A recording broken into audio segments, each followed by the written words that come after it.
Amrit noni pain oil, ನೋವಿಗೆ ವಿರಾಮ, ದೇಹಕ್ಕೆ ಆರಾಮ. ಒಂದು ಯಾರಿಗಾದ್ರೂ ಒಂದು ಅರ್ಥ ಆಗ್ಬೇಕು ಅಂದ್ರೆ ನೋಡಿ, ಇರುವಾಗ ಒಂಥರ, ಈ ರೀತಿ ಆದಾಗ ಇನ್ನೊಂಥರ.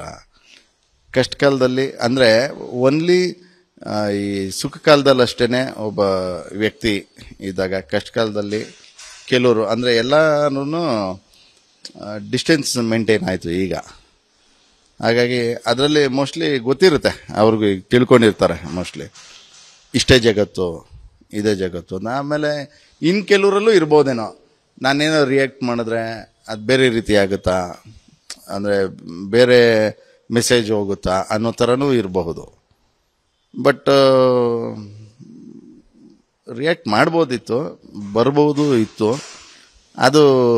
ಅದನ್ನು ಹೇಳೋಷ್ಟು ಇದನ್ನು ನಾನಲ್ಲ. ಚಿತ್ರರಂಗದಲ್ಲಿ ಇದಿರಲ್ಲ, ಹಾಗಾಗಿ ಪ್ರಶ್ನೆಗಳು ಸಹಜವಾಗಿ ಬಂದೇ ಬರುತ್ತೆ. ಯಾಕಂತ ಹೇಳಿದ್ರೆ ರಿಯಾಕ್ಟ್ ಮಾಡಲ್ಲ ಅಂತ ಅನ್ಕೊಂಡಿದ್ದ ವ್ಯಕ್ತಿಗಳೇ ರಿಯಾಕ್ಟ್ ಮಾಡಿದ್ರು. ಸುದೀಪ್ ಸರ್ ಸಹ ರಿಯಾಕ್ಟ್ ಮಾಡಿದ್ರು, ಉಪೇಂದ್ರ ಸರ್ ಮಾಡಿದ್ರು, ರಚಿತಾರಾಮ್ ಅವರು ಒಂದು ಪೋಸ್ಟ್ ಹಾಕಿದ್ರು.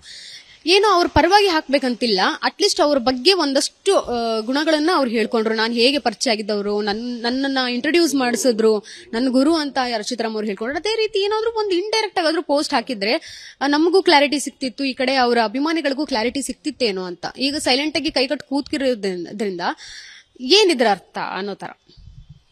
ಡೆಫಿನೆಟ್ಲಿ ಮಾಡಬೇಕಿತ್ತು. ಆಕ್ಚುಲಿ ಇನ್ಫ್ಯಾಕ್ಟ್ ನನಗೂ ಈ ಥರ ಸುಮಾರು ಜನ ಕೇಳ್ತಾ ಇದ್ರು, ಯಾಕೆ ರಿಯಾಕ್ಟ್ ಮಾಡ್ತಿಲ್ಲ, ಏನು ಅಂತ. ನಾನು ರಿಯಾಕ್ಟ್ ಮಾಡೋಷ್ಟು ದೊಡ್ಡವನಲ್ಲ, ಬಟ್ ಅಲ್ಲಿ ವಿಚಾರ ಏನು ಅನ್ನೋದು ಗೊತ್ತಿಲ್ಲದೆ ನಾನು ಹೇಳೋದು ತಪ್ಪಾಗುತ್ತೆ ಅಂತ. ಇದೇ ರೀತಿ ನಮ್ಮ ಮಿತ್ರರು, ಮಾಧ್ಯಮ ಮಿತ್ರರಲ್ಲಿ ಈ ಥರ ಏನು ಹಿಂಗೆ ಅಂದಾಗ, ಇನ್ಫ್ಯಾಕ್ಟ್ ಆಯಿತು ನೋಡೋಣ, ನಮ್ಮದೊಂದು ರಿಯಾಕ್ಷನ್ ಇರಲಿ ಅಂತ. ಯಾಕಂದರೆ ಬೇರೆಯವರೆಲ್ಲ ಕೊಟ್ರಲ್ಲ, ಸರಿ ಬೇರೆ ಒಂದು ಪಾಸಿಟಿವಿಟಿ ಇದು ಏನಿದೆ ನನ್ನಲ್ಲಿ, ನಾನು ಕಂಡಂಥ ಅದೇನು ಬಿಗಿನಿಂಗಿಂದ ನಾನು 2011ವರೆಗೂ ಇದ್ದಂಥ ಸಂಪರ್ಕ ಏನಿತ್ತು ಅದನ್ನು ಕೊಡೋಣ. ಯಾಕಂದರೆ ಇಲ್ಲಾಂದರೆ ತಪ್ಪಾಗ್ಬಿಡುತ್ತೆ, ಬೇರೆ ರೀತಿನೂ ಹೋಗುತ್ತೆ ಅನ್ನೋ ಉದ್ದೇಶದಲ್ಲಿ ಸರಿ ಅಂದ್ಬಿಟ್ಟು ಇವ್ರು ನಾನೇ ಇನ್ಫ್ಯಾಕ್ಟಾಗಿ ಆಯಿತು ಕೊಡ್ತೀನಿ, ನನ್ನ ಒಂದು ಏನು ರಿಯಾಕ್ಷನ್ಸ್ ಏನಿದೆ ಕೊಡ್ತೀನಿ ಅಂತ ಒಪ್ಕೊಂಡೆ. ಇಷ್ಟು ದಿನ ನಾನು ಬೇಡ, ದೊಡ್ಡವ್ರದ್ದು ವಿಷಯ ನಮ್ಗೆ ಯಾಕೆ, ನಾವು ಚಿಕ್ಕವ್ರೇನೋ ಸಣ್ಣ ಪುಟ್ಟ ಕೆಲಸ ಮಾಡಿಕೊಂಡು ಇದ್ದೀವಿ ಯಾಕೆ ಅಂತ ಅನ್ನಿಸ್ತು. ಬಟ್ ಕೆಲಸ ಮಾಡಿದ್ದೀವಿ, ಅವ್ರ ಕಂಪ್ನಿ ಅನ್ನ ತಿಂದಿದ್ದೀವಿ. ಬಟ್ ತಪ್ಪು ಮಾಡಿರೋದು ನಾವು ಹೇಳೋಕ್ಕಾಗಲ್ಲ, ಜಡ್ಜ್ಮೆಂಟು ಸಾಕ್ಷಿ ಗೀಕ್ಷಿ ಎಲ್ಲ ಇದಾದಮೇಲೆ, ಅದು ಪ್ರೂವ್ ಅಂತ ಆದಮೇಲೆ ರಿಯಲಿ ಅದು ತಪ್ಪೇ ಅಂತ ಹೇಳಬೇಕಾಗುತ್ತೆ. ಅದು ಗೊತ್ತಿಲ್ಲ.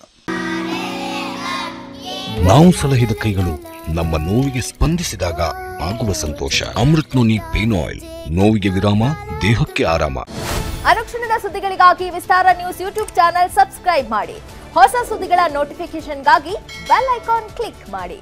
ಲೇಟೆಸ್ಟ್ ಅಪ್ಡೇಟ್ಸ್ಗಾಗಿ www.vistaranews.com ವೆಬ್ಸೈಟ್ಗೆ ವಿಸಿಟ್ ಮಾಡಿ. ಅಂಗೈಯಲ್ಲೇ ಜಗತ್ತಿನ ಸುದ್ದಿ ತಿಳಿಯಲು ವಿಸ್ತಾರ ನ್ಯೂಸ್ ಕನ್ನಡ ಆಪ್ ಡೌನ್ಲೋಡ್ ಮಾಡಿ.